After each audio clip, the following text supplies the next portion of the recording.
کہتے ہیں جی یہ محمد پناہ ٹوٹانا زندہ موجود ہے. ٹوٹانی سوری. وہ کہتے ہیں جی وہاں پہ سکھر میں کہ بکر میں مناظرہ ہوا تھا, اہل حدیث تھا یا دیوبندی تھا. دیوبندی رضوان وہ جناب آگ میں سانو پتا ہے, میں محمد پناہ ٹوٹانی کے ساتھ اس طرح بیٹھ کے 3 گھنٹے گفتگو کی ہوئی ہے. کتنے سال ہو گئے نا غائب ہو گئے نا ٹوٹانی صاحب. ٹوٹانی صاحب کو حسین الدین شاہ صاحب نے بلایا تھا پنڈی میں. اس وقت میں انجینئرنگ یونیورسٹی میں 2nd یا 3rd ایئر میں پڑھتا تھا. ہم پوری بس انجینئرنگ یونیورسٹی سے لے کے آئے تھے ان کی زیارت کرنے کے لیے. اس کے بعد وہ سیلمگیر آئے, میں 2-3 گھنٹے ان کے پاس بیٹھا رہا. یہ وہ خود راوی ہیں اس بات کے.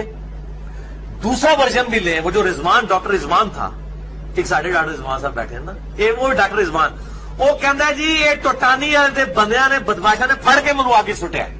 وہ کہتا ہے مجھے پکڑ کے انہوں نے آگ میں جلایا. اتنا بڑا جھوٹا ہے. 1 منٹ میں اس نے 4 جھوٹ بولے ہیں.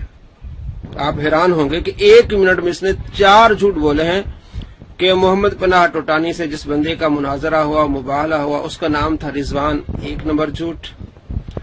وہ ڈاکٹر تھا, یہ دوسرا جھوٹ. محمد پناہ ٹوٹانی کے لوگوں نے اس کو زبردستی آگ میں ڈالا تھا, یہ تیسرا جھوٹ. اور اس کے صرف اکیلے راوی ہیں محمد پناہ ٹوٹانی, یہ چوتھا جھوٹ. 4 جھوٹ اس نے 1 منٹ میں بولے ہیں.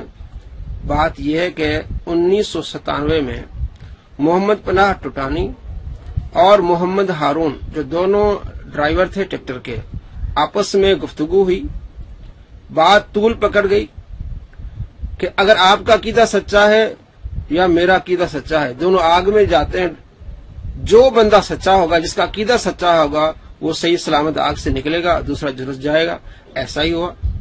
تو محمد پناہ ٹوٹانی کے سامنے جو آدمی تھا اس کا نام تھا ہارون. اس نے کہا رضوان. وہ ڈاکٹر نہیں تھا, وہ ڈرائیور تھا. دوسرا اس کا جھوٹ.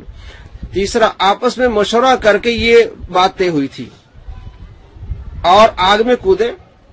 محمد پناہ ٹوٹانی بچ گیا اور پوری دنیا کے اخبارات نے اس کو جگہ دی, بتایا. اس وقت میں پڑھتا تھا کراچی میں 1997 میں.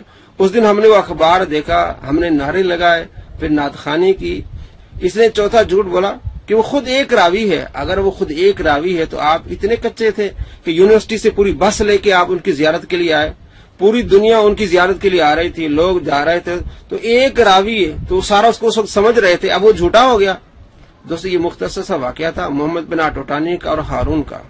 محمد پناہ ٹوٹانی آگ سے صحیح سلامت نکلا تھا اور ہارون جھلس گیا تھا. اہل سنت کی یہ سچائی کا ایک بہت بڑا واقعہ تھا. اس نے اس واقعے پر 4 جھوٹ بولے ہیں. اس کا نام کہا رضوان ہے, رضوان نہیں تھا, اس کا نام ہارون تھا. اس نے کہا وہ ڈاکٹر تھا, وہ ڈاکٹر نہیں تھا, وہ ڈرائیور تھا. اس نے کہا محمد پناہ ٹوٹانی کے لوگوں نے زبردستی اس کو ڈالا تھا. یہ غلط ہے. آپس میں مشاورت کے طور پر یہ بات ہوئی تھی. اور چوتھی بات اس نے کہا یہ خود ایک راوی ہے, حالانکہ پوری دنیا جانتی ہے. اس علاقے والوں سے آپ رابطہ کریں.